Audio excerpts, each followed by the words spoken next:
highlight खालामो सोरबा जुदि क'क्राझारनि सोरबा आमखायाहाय सोरबा माबानि बिश्वनाथ सारियालिनि सोरबा हिनजाव गथ' गोनां फिसाखौ लाना थांदोंबा बेखौ बार बार हाइलाइट खालामगासिनो दङ खालामनांगौआ बेसोमोन जे मानो खारदों बैनि सिङावहाय मा उद्देश्य दङ खारनायनि जे बिसि फिसाजों माबा मोनसे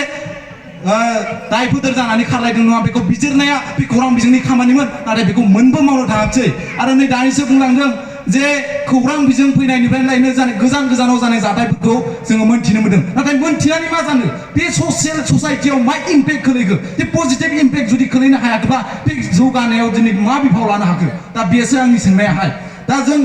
बेफोरबायदि गाज्रि बुस्थुफोरखौहाय हाइलाइट खालामनायनि अनगायैहाय जों मोनसे ओरैबायदि मावनो हायो जे जोङो केरियार काउन्सिलिं खालामनो हायो खौरां बिजोङाव जिहेतु जों गासैनिबो आखायाव मबाइल दं जिहेतु दिनै जों गासैबो मबाइलखौ लाखायो जिहेतु दिनै जों गासैबो मबाइलखौ नायो जायाव जों केरियार जुदि काउन्सिलिं खालामब्ला दिनै जोंनि स्टुडेन्टसफोराहाय जोंनि जौगानायावहाय माबायदि जों खामानि मावनांगौ जों माबोरै फरायनानै गेदेर लेभेलनि APSC UPSC फोरखौ क्रेक खालामनांगौ बेफोरनि फारसे मिथिनो मोनगोन दिनै मा बुक मेटेरियल्स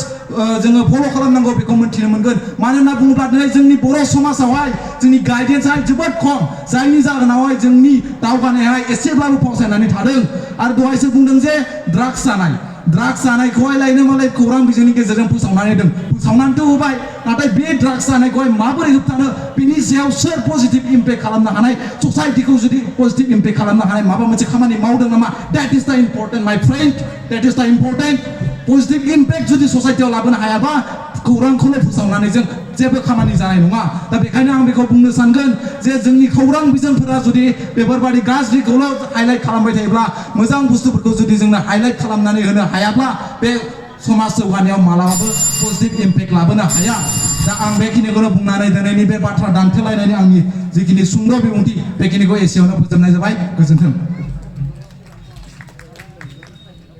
साबायखर थाबाय फंबायनिसिम दा आङो